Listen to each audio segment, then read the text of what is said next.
जयगढ़ और विजयगढ़ दो बहुत ही हरे भरे, सुसंस्कृत, दूर दूर तक फैले हुए मजबूत राज्य थे। दोनों ही में विद्या और कला खूब उन्नत थी। दोनों का धर्म एक, रस्म रिवाज एक, दर्शन एक, तरक्की का उसूल एक, जीवन मानदंड एक, और जबान में भी नाम मात्र का ही अंतर था। जयगढ़ के कवियों की कविताओं पर विजयगढ़ वाले सर धुनते और विजयगढ़ी दार्शनिकों के विचार जयगढ़ के लिए धर्म की तरह थे।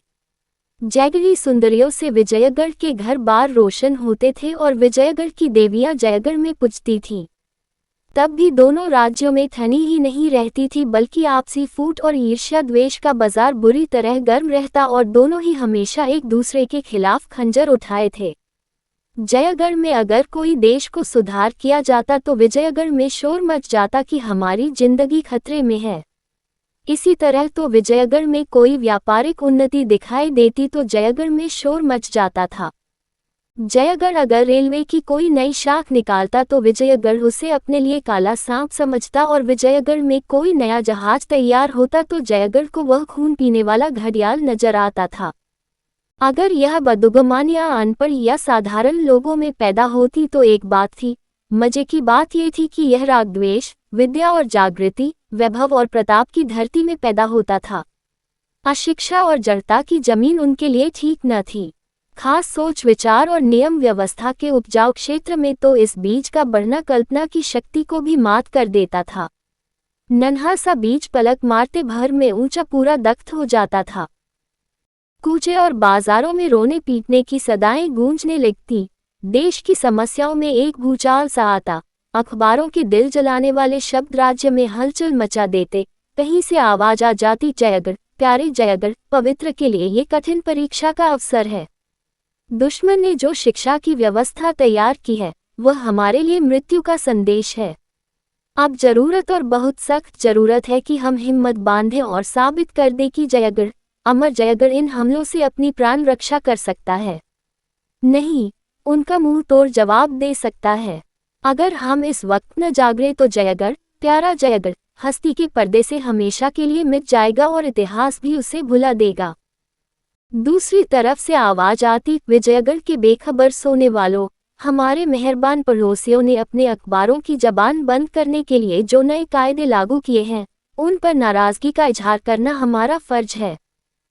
उनकी मंशा इसके सिवा और कुछ नहीं है कि वहां के मुआमलों से हमको बेखबर रखा जाए और इस अंधेरे के पर्दे में हमारे ऊपर धावे किए जाएं, हमारे गलों पर फेरने के लिए नए नए हथियार तैयार किए जाएं और आखिरकार हमारा नाम निशान मिटा दिया जाए। लेकिन हम अपने दोस्तों को जता देना अपना फर्ज समझते हैं कि अगर उन्हें शरारत के हथियारों की ईजाद के कमाल है तो हमें भी उनकी काट करने में कमाल है। अगर शैतान उनका मददगार है तो हमको भी ईश्वर की सहायता प्राप्त है, और अगर अब तक हमारे दोस्तों को मालूम नहीं है तो अब होना चाहिए कि ईश्वर की सहायता हमेशा शैतान को दबा देती है। जयगढ़ बाकमाल कलावंतों का अखाड़ा था। शीरी बाई इस अखाड़े की सब्ज परी थी। उसकी कला की दूर दूर तक ख्याति थी। वह संगीत की राती थी जिसकी ड्योढ़ी पर बड़े बड़े नामवर आकर सिर झुकाते थे। चारों तरफ विजय का डंका बजाकर उसने विजयगढ़ की ओर प्रस्थान किया, जिससे अब तक उसे अपनी प्रशंसा का कर न मिला था। उसके आते ही विजयगढ़ में एक इनकलाब सा हो गया। राग द्वेष और अनुचित गर्व हवा से उड़ने वाली सूखी पत्तियों की तरह तितर बितर हो गए। सौंदर्य और राग के बाजार में धूल उड़ने लगी। थिएटरों और नृत्यशालाओं में वीरानी छा गई। ऐसा मालूम होता था कि जैसे सारी सृष्टि पर जादू छा गया है। शाम होते ही विजयगढ़ के धनी धोरी, जवान बूढ़े शीरी बाई की मजालिस की तरफ दौड़ते थे। सारा देश शीरी की भक्ति के नशे में डूब गया। विजयगढ़ के सचेत क्षेत्रों में देशवासियों के इस पागलपन से एक बेचैनी की हालत पैदा हुई। सिर्फ यही नहीं कि उनके देश की दौलत बर्बाद हो रही थी, बल्कि उनका राष्ट्रीय अभिमान और तेज भी धूल में मिल जाता था। जयगढ़ की एक मामूली नाचने वाली, चाहे वह कितनी ही मीठी अदाओं वाली क्यों न हो, विजयगढ़ के मनोरंजन का केंद्र बन जाए, ये बहुत बड़ा अन्याय था।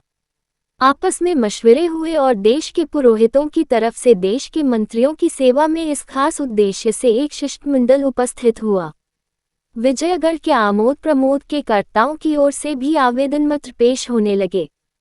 अखबारों ने राष्ट्रीय अपमान और दुर्भाग्य के तराने छेड़े। साधारण लोगों के हलकों में सवालों की बौछार होने लगी, यहाँ तक कि वह मजबूर हो गए। शीरीबाई के नाम शाही फरमान पहुंचा, चूंकि तुम्हारे रहने से देश में उपद्रव होने की आशंका है, इसलिए तुम फौरन विजयगढ़ से चली जाओ। मगर यह हुक्म अंतर्राष्ट्रीय संबंधों, आपसी करारनामे और सभ्यता के नियमों के सरासर खिलाफ था। जयगढ़ के राजदूत ने, जो विजयगढ़ में नियुक्त था, इस आदेश पर आपत्ति की और शीरीबाई ने आखिरकार उसको मानने से इनकार किया, क्योंकि इससे उसकी आज़ादी और खुददारी और उसके देश के अधिकारों और अभिमान पर चोट लगती थी। जयगढ़ के कूचे और बाजार खामोश थे, सैर की जगहें खाली, तफरीह और तमाशे बंद। शाही महल के लंबे चौड़े सहने और जनता के हरे भरे मैदानों में आदमियों की भीड़ थी, मगर उनकी जबानें बंद थीं और आंखें लाल। चेहरे का भाव कठोर और क्षुब्ध, त्योरियां हुई, माथे पर शिकन, उमड़ी हुई काली घटा थी, ड्रावनी, खसमोश और बाढ़ को अपने दामन में छिपाए हुए। मगर आम लोगों में एक बड़ा हंगामा मचा हुआ था। कोई सुलह का हामी था, कोई लड़ाई की मांग करता था, कोई समझौते की सलाह देता था, कोई कहता था कि छानबीन करने के लिए कमीशन बैठाओ। मामला नाजुक था, मौका तंग, तो भी आपसी बहस मुबाहसों, बदगुमानियों और एक दूसरे पर हमलों का बाजार गर्म था। आधी रात गुजर गई मगर कोई फैसला न हो सका। पूंजी की संगठित शक्ति, उसकी पहुंच और रोबदाब फैसले की जबान बंद किए हुए था। 3 पहर रात जा चुकी थी, हवा नींद से मतवाली होकर अंगड़ाइयां ले रही थी और दरख्तों की आंख झपकती थी। आकाश के दीपक भी झलमलाने लगे थे। दरबारी कभी दीवारों की तरफ ताकते थे, कभी छत की तरफ, लेकिन कोई उपाय न सूझता था। अचानक बाहर से आवाज आई, युद्ध, युद्ध। सारा शहर इस बुलंद नारे से गंज उठा। दीवारों ने अपनी खामोश जबान से जवाब दिया, युद्ध, यद। यह दृष्ट से आने वाली एक पुकार थी जिसने उस ठहराव में हर्क पैदा कर दी थी। अब ठहरी हुई चीजों में खलबली सी मच गई। दरबारी गोया गलफत की नींद से चौंक पड़े, जैसे कोई भूली हुई बात याद आते ही उछल पड़े। युद्ध मंत्री सैयद असकरी ने फरमाया, क्या अब भी लोगों को लड़ाई का ऐलान करने में हिचकिचाहट है? आम लोगों की जबान खुदा का हुक्म और उसकी पुकार अभी आपके कानों में आई, उसको पूरा करना हमारा फर्ज है। हमने आज इस लंबी बैठक में ये साबित किया है कि हम जबान के धनी हैं, पर जबान तलवार है, ढाल नहीं। हमें इस वक्त ढाल की जरूरत है। आइए हम अपने सीनों को ढाल बना लें और साबित कर दें कि हम में अभी वह जौहर बाकी है जिसने हमारे बुजुर्गों का नाम रोशन किया। कौमी गैरत जिंदगी की रूह है, वह नफ़े और नुकसान से ऊपर है। वह हुंडी और रोकड़, वसूल और बाकी, तेजी और मंदी की पाबंदियों से आज़ाद है। सारी खानों की छिपी हुई दौलत, सारी दुनिया की मंडियां, सारी दुनिया के उद्योग धंधे उसके पास संग हैं। उसे बचाए वरना आपका ये सारा निजाम तितर बितर हो जाएगा, शीरजा बिखर जाएगा, आप मिट जाएंगे। पैसे वालों से हमारा सवाल है, क्या अब भी आपको जंग के मामले में हिचकिचाहट है? बाहर से सैकड़ों की आवाजें आई, जंग, जंग। एक सेठ साहब ने फरमाया, आप जंग के लिए तैयार हैं? असकरी, हमेशा से ज्यादा। ख्वाजा साहब, आपको फतेह का यकीन है? असकरी, पूरा यकीन है। दूर पास जंग, जंग की गरजती हुई आवाजों का तांता बंद गया कि जैसे हिमालय की किसी अथाह खट से हथौड़ों की झनकार आ रही हो। शहर कांप उठा, जमीन थर्राने लगी, हथियार बंटने लगे। दरबारियों ने एक मत लड़ाई का फैसला किया। गैरत जो कुछ नहीं कर सकती थी, वह अवाम के बारे ने कर दिखाया। आज से 30 साल पहले एक जबरदस्त इनकलाब ने जयगढ़ को हिला डाला था। वर्षों तक आपसी लड़ाइयों का दौर रहा, हजारों खानदान मिट गए, सैकड़ों कस्बे वीरान हो गए। बाप बेटे के खून का प्यासा था, भाई भाई की जान का ग्राहक। जब आखिरकार आज़ादी की फतेह हुई तो उसने ताज के फिदाइयों को चुन चुन कर मारा। मुल्क के कैदखाने देशभक्तों से भर उठे। उन्हीं जौबाजों में एक मिर्जा मंसूर भी था। उसे कन्नौज के किले में कैद किया गया, जिसके 3 तरफ ऊंची दीवारें थीं और एक तरफ गंगा नदी। मंसूर को सारे दिन हथौड़े चलान पड़ते, सिर्फ शाम को आध घंटे के लिए नमाज की छुट्टी मिलती थी। उस वक्त मंसूर गंगा के किनारे आ बैठता और देश भाइयों की हालत पर रोता। वह सारी राष्ट्रीय और सामाजिक व्यवस्था जो उसके विचार में राष्ट्रीयता का आवश्यक अंग थी, इस हंगामे की बाढ़ में नष्ट हो रही थी। वह एक ठंडी आह भर कर कहता, जयगढ़, अब तेरा खुदा ही रखवाला है। तूने खाक को अक्सीर बनाया और अक्सीर को खाक। तूने खानदान की इज्जत को, अदब और इखलाक का, इल्मो कमाल को मिटा दिया, बर्बाद कर दिया। अब तेरी बागडोर तेरे हाथ में नहीं है, चरवाहे तेरे रखवाले और बनिए तेरे दरबारी हैं। मगर देख लेना ये हवा है, और चरवाहे और साहूकार एक दिन तुझे खून के आंसू रुलाएंगे। धन और वैभव अपना ढंग न छोड़ेगा, हुकूमत अपना रंग न बदलेगी, लोग चाहे ल जाएं, लेकिन निजाम वही रहेगा।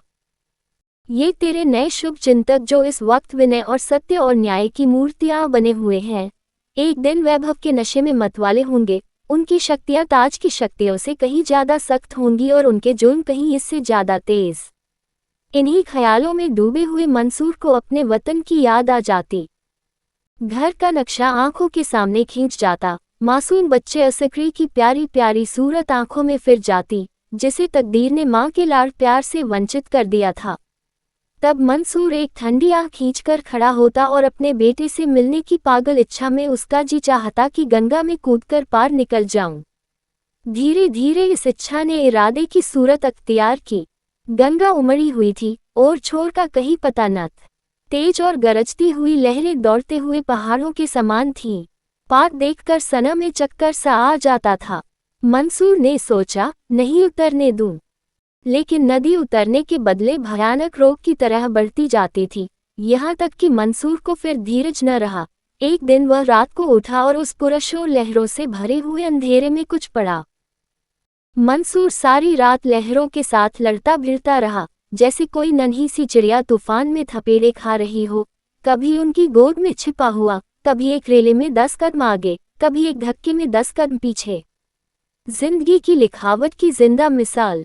जब वह नदी के पार हुआ तो एक बेजान लाश था, सिर्फ सांस बाकी थी और सांस के साथ मिलने की इच्छा। इसके तीसरे दिन मंसूर विजयगढ़ जा पहुंचा। एक गोद में असकरी था और दूसरे हाथ में गरीबी का छोटा सा एक बुकचा। वहां उसने अपना नाम मिर्जा जलाल बताया। हुलिया भी बदल लिया था, हट्टा कट्टा सजिला जवान था, चेहरे पर शराफत और कुशीलता की कांति झलकती थी। नौकरी के लिए किसी और सिफारिश की जरूरत न थी। सिपाहियों में दाखिल हो गया और 5 ही साल में अपनी खिदमतों और भरोसे की बदौलत मंदौर के सरहदी पहाड़ी किले का सूबेदार बना दिया गया। लेकिन मिर्जा जलाल को वतन की याद हमेशा सताया करती। वह असकरी को गोद में ले लेता और कोट पर चढ़कर उसे जयगढ़ की वह मुस्कराती हुई चरागाहें और मतवाले झरने और सुथरी बस्तियां दिखाता जिनके कंगूरे किले से नजर आते। उस वक्त बेअख्तियार उसके जिगर से सरदाह निकल जाती और वखी अड़बड़बा आती। वह असकरी को गले लगा लेता और कहता, बेटा, वह तुम्हारा देश है, वही तुम्हारा और तुम्हारे बुजुर्गों का घोंसला है। तुमसे हो सके तो उसके एक कोने में बैठे हुए अपनी उम्र खत्म कर देना, मगर उसकी आन में कभी बट्टा न लगाना। कभी उससे दया मत करना, क्योंकि तुम उसी की मिट्टी और पानी से पैदा हुए हो और तुम्हारे बुजुर्गों की पाक रूहें अब भी वहां मंडला रही है। इस तरह बचपने से ही असकरी के दिल पर देश की सेवा और प्रेम अंकित हो गया था। वह जवान हुआ तो जयगढ़ पर जान देता था। उसकी शान शौकत पर निसार, उसके रोबदाब की माला जपने वाला, उसकी बेहतरी को आगे बढ़ाने के लिए हर वक्त तैयार, उसके झंडे को नई अछूती धरती में गाड़ने का इच्छुक। 20 साल का सजीला जवान था, इरादा मजबूत, हौसले बुलंद, हिम्मत बड़ी, फौलादी जिस्म। आकर जयगढ़ की फौज में दाखिल हो गया और इस वक्त जयगढ़ की फौज का चमकजा सूरज बन हुआ था। जयगढ़ ने अल्टीमेटम दे दिया, अगर 24 घंटों के अंदर शीरी बाई जयगढ़ न पहुंची तो उसकी अगवानी के लिए जयगढ़ की फौज रवाना होगी। विजयगढ़ ने जवाब दिया, जयगढ़ की फौज आए, हम उसकी अगवानी के लिए हाजिर हैं। शीरी बाई जब तक यहाँ की अदालत से हुक्म उदूली की सजा न पाले, वह रिहा नहीं हो सकती और जयगढ़ को हमारे अंदरूनी मामलों में दखल देने का कोई हक नहीं। असकरी ने मुमानगी मुराद पाई। खुफिया तौर पर एक दूत मिर्जा जलाल के पास रवाना किया और खत में लिखा, आज विजयगढ़ से हमारी जंग छिड़ गई, अब खुदा ने चाहा तो दुनिया जयगढ़ की तलवार का लोहा मान जाएगी। मंसूर का बेटा असकरी फतेह के दरबार का एक अदना दरबारी बन सकेगा और शायद मेरी वो दिली तमन्ना भी पूरी हो जो हमेशा मेरी रूह को तड़पाया करती है। शायद मैं मिर्जा मंसूर को फिर जयगढ़ की रियासत में एक ऊंची जगह पर बैठे देख सकूं। हम मंदौर में न बोलेंगे और आप ही हमें न छेड़िएगा, लेकिन अगर खुदा न ख्वास्ता कोई मुसीबत आ ही पड़े तो आप मेरी यह मुहर जिस सिपाही या अफसर को दिखा देंगे वह आपकी इज्जत करेगा और आपको मेरे कैंप में पहुंचा देगा। मुझे यकीन है कि अगर जरूरत पड़े तो उस जयगढ़ के लिए जो आपके लिए इतना प्यारा है और उस असकरी की खातिर जो आपके जिगर का टुकड़ा है, आप थोड़ी सी तकलीफ से मुमकिन है वह रूहानी तकलीफ हो दरेग न फरमाएंगे। इसके तीसरे दिन जयगढ़ की फौज ने विजयगढ़ पर हमला किया और मंदौर से 5 मील के फासले पर दोनों फौजों का मुकाबला हुआ। विजयगढ़ को अपने हवाई जहाज़ों, जहरीले गड्ढों और दूर तक मार करने वाली तोपों का घमंड था। जयगढ़ को अपनी फौज की बहादुरी, जीवट, समझदारी और बुद्धि का था। विजयगढ़ की फौज नियम और अनुशासन की गुलाम थी, जयगढ़ वाले जिम्मेदारी और तमीज के कायल। 1 महीने तक दिन रात मार काट के माके होता रहे। हमेशा आग और गोलों और जहरीली हवाओं का तूफान उठा रहता। इंसान थक जाता था पर कलें अथक थीं। जयगढ़ियों के हौसले पस्त हो गए, बार बार हार पर हार खाए। असकरी को मालूम हुआ कि जिम्मेदारी फतेह में चाहे करिश्मे कर दिखाए, पर शिकस्त में मैदान हुक्म की पाबंदी ही के साथ रहता है। जयगढ़ के अखबारों ने हमले शुरू किए। असकरी सारी कौम की लानत मलामत का निशाना बन गया।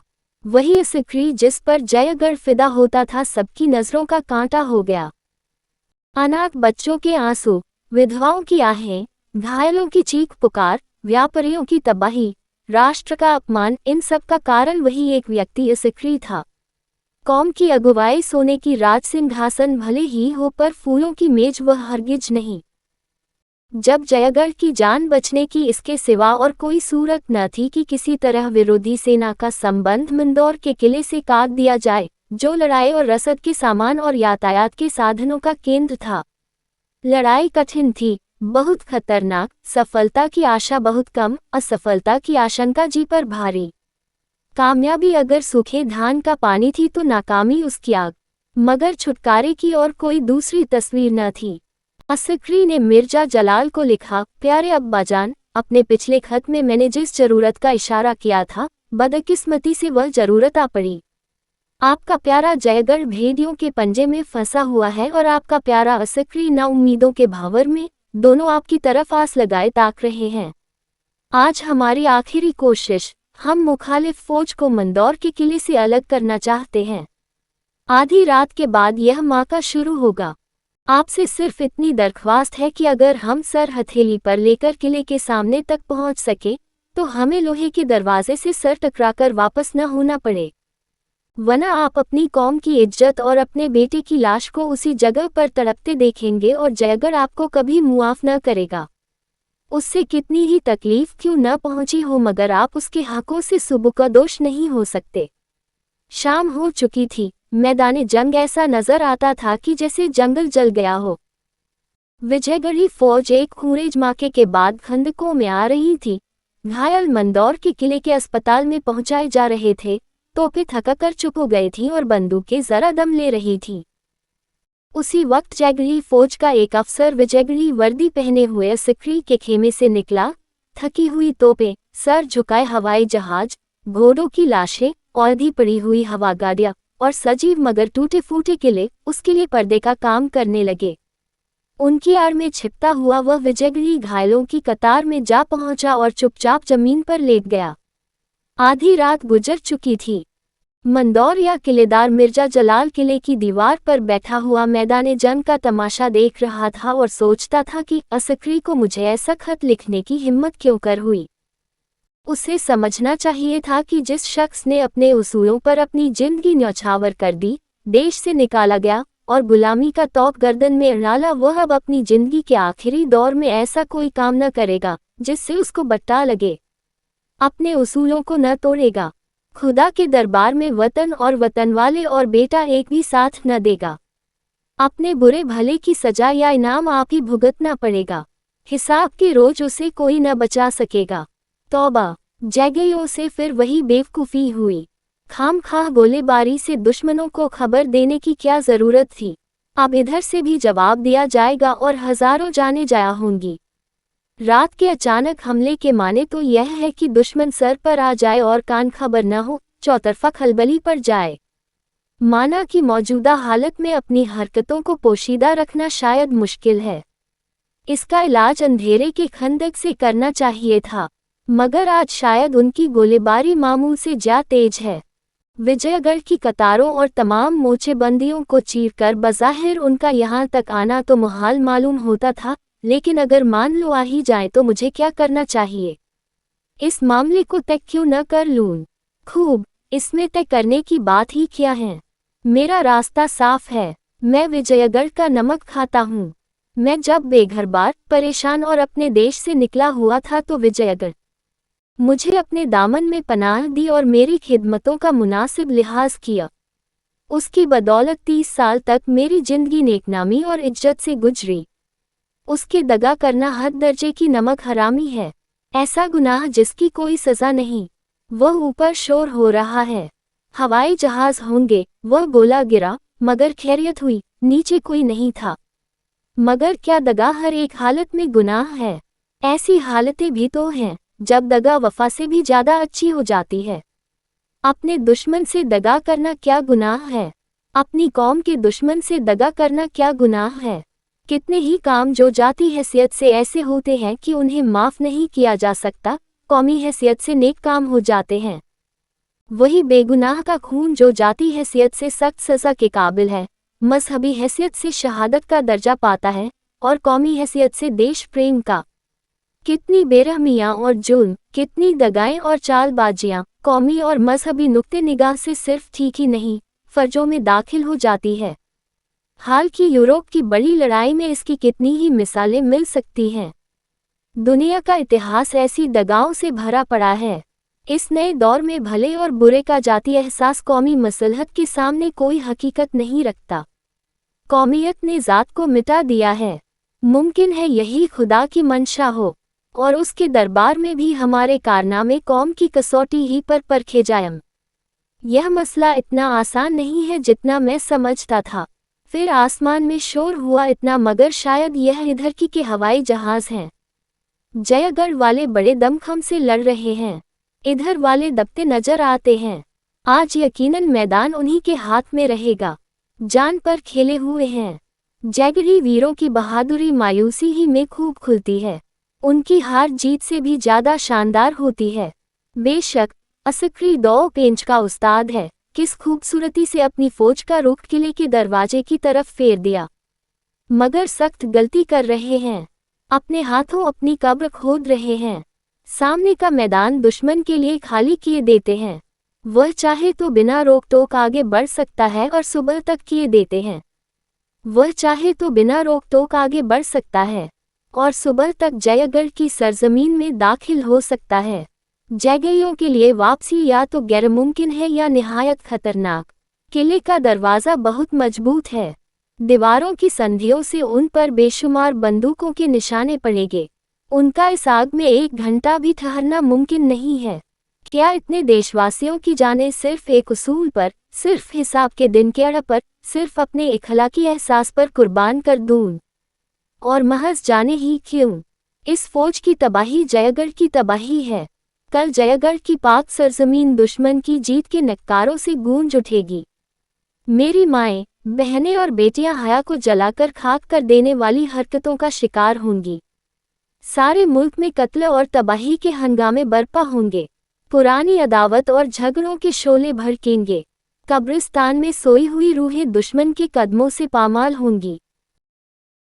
वह इमारतें जो हमारे पिछले बड़प्पन की जिंद निशानियां हैं, वह यादगारें जो हमारे बुजुर्गों की देन हैं, जो हमारे कारनामों के इतिहास, हमारे कमालों का खजाना और हमारी मेहनतों की रोशन गवाहियां हैं, जिनकी सजावट और खूबी को दुनिया की कौमें स्पर्धा की आंखों से देखती है, वह अर्ध बर्बर असभ्य लश्करियों का पड़ाव बनेंगी और उनके तबाही के जोश का शिकार। क्या अपनी कौम को उन तबाहियों का निशाना बनने दूं? महज इसलिए कि वफा का मेरा उसूल न टूटे। ओह, ये किले में जहरीले गैस कहाँ से आ गए? किसी जैगरी जहाज की हरकत होगी। सर में चक्कर सा आ रहा है। यहाँ से कुमक भेजी जा रही है। किले की दीवार के सुराखों में भी तोपें चलाई जा रही है। जैगर वाले किले के सामने आ गए। एक धावे में वह हुमायूं दरवाजे तक आ पहुंचेंगे। विजयगढ़ वाले इस बाढ़ को अब नहीं रोक सकते। जयगढ़ वालों के सामने कौन ठहर सकता है? या अल्लाह, किसी तरह दरवाजा खुद ब खुद खुल जाता। कोई जैगरी हवाबाज मुझसे जबरदस्ती कुंजी छीन लेता, मुझे मार डालता। आह, मेरे इतने अजीज हम वतन प्यारे भाई आन की आन में खाक में मिल जाएंगे और मैं बेबस हूँ। हाथों में जंजीर है, पैरों में बेड़ियां, एक एक रोआ रस्सियों से जकड़ा हुआ है। क्यों न इस जंजीर को तोड़ दूं, इन बेड़ियों के टुकड़े टुकड़े कर दूं और दरवाजे की दोनों बाजू अपने अजीज फतेह करने वालों की अगवानी के लिए खोल दूं। माना कि यह गुनाह है, पर यह मौका गुनाह से अड़ने का नहीं। जहन्नुम की आग उगलने वाले सांप और खून पीने वाले जानवर और लपकते हुए शोले मेरी रूह को जलाएं, तड़पाएं, कोई बात नहीं। अगर महज मेरी रूह की तबाही, मेरी कौम और वतन को मौत के गड्ढे से बचा सके तो वह मुबारक है। विजयगढ़ ने ज्यादती की है। उसने महज जयगढ़ को जलील करने के लिए, सिर्फ उसको भड़काने के लिए शीरी बाई को शहर निकाले को हुक्म जारी किया, जो सरासर बेजा था। हाय अफसोस, मैंने उसी वक्त इस्तीफा न दे दिया और गुलामी की इस कैद से क्यों न निकल गया। हाय गजब, जैगरी फौज खंदकों तक पहुंच गई। या खुदा, इन जामबाजों पर रहम कर, इनकी मदद कर। कलदार तोपों से कैसे गोले बरस रहे हैं, गोया आसमान के बेशुमार तारे टूट पड़ते हैं। अल्लाह की पनाह, हुमायूं दरवाजे पर गोलों की कैसी चोटें पड़ रही हैं। कान के पर्दे फटे जाते हैं। काश दरवाजा टूट जाता। हाय मेरा असक्री, मेरे जिगर का टुकड़ा, वह घोड़े पर सवार आ रहा है। कैसा बहादुर, कैसा जानबाज, कैसी पक्की हिम्मत वाला। आह, मुझ अभागे कलमुन्हे की मौत क्यों नहीं आ जाती? मेरे सर पर कोई गोला क्यों नहीं आ गिरता? हाय, जिस पौधे को अपने जिगर के खून से पाला, जो मेरी पतझड़ जैसी जिंदगी का सदाबहार फूल था, जो मेरी अंधेरी रात का चिराग, मेरी जिंदगी की उम्मीद, मेरी हस्ती का दारोमदार, मेरी आरज़ू की इंतहा था, वह मेरी आंखों के सामने आग के भावर में पड़ा हुआ है और मैं हिल नहीं सकता। इस कातिल जंजीर को क्यों कर तोड़ दूं? इस बागी दिल को क्यों कर समझाऊं? मुझे मुंह में कालिख लगाना मंजूर है, मुझे जहन्नुम की मुसीबतें झेलना मंजूर है। मैं सारी दुनिया के गुनाहों का बोझ अपने सर पर लेने को तैयार हूँ। सिर्फ इस वक़्त मुझे गुनाही करने की, वफा के पैमाने को तोड़ने की, नमकहराम बनने की तौफीक दे। एक लम्हे के लिए मुझे शैतान के हवाले कर दे। मैं नमक हराम बनूंगा, दगाबाज बनूंगा, पर कौमफरोश नहीं बन सकता। आह, जालिम सुरंगें उड़ाने की तैयारी कर रहे हैं। सिपह सालार ने हुक्म दे दिया। वह 3 आदमी तहखाने की तरफ चले। जिगर कांप रहा है, जिस्म कांप रहा है। यह आखिरी मौका है, एक लम्हा और, बस फिर अंधेरा है और तबाही। हाय, मेरे ये बेवफा हाथ पांव अब भी नहीं हिलते, जैसे इन्होंने मुझसे मुंह मोड़ लिया हो। ये खून अब भी गर्म नहीं होता। आह, वह धमाके की आवाज हुई। खुदा की पनाह, जमीन कांप उठी। हाय असक्री, असक्री, रुखसत, मेरे प्यारे बेटे, रुखसत, इस जालिम बेरहम बाप ने तुझे अपनी वफा पर कुर्बान कर दिया। मैं तेरा बाप न था, तेरा दुश्मन था। मैंने तेरे गले पर छुरी चलाई। अब धुआं साफ हो गया। आह, वह फौज कहाँ है जो सैलाब की तरह बढ़ती आती थी और इन दीवारों से टकरा रही थी? खंद के लाशों से भरी हुई है, और वह जिसका मैं दुश्मन था, जिसका कातिल, वह बेटा, वह मेरा दुलारा असक्री कहाँ है? कहीं नजर नहीं आता। आह, जमाना, नवंबर 1918।